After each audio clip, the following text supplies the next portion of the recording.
جوستافو يأتي بكرة في منطقة الجزاء خطيرة، لا زالت. عادل تعراب. الله الله.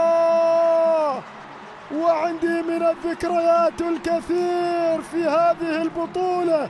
هكذا يقول العميد: هدف قاتل في الدقيقة 90، حيث رحلة البحث عن اللقب الخامس النصراوي شرودر عن طريق الخبرة. كل الخبرة قالت كلمتها الخبرة يا عادل تعراب.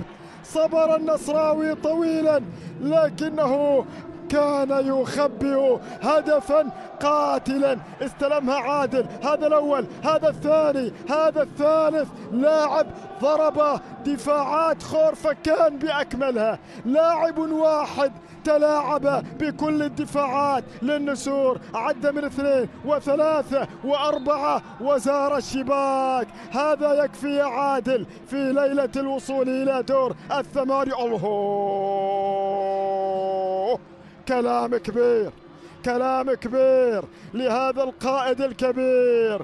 هو عادة ما يكون مفتاح الحل للنصراوية وفرحة الهولندي شرودر، الذي يقول: شاهد عندما تستخدم عقلك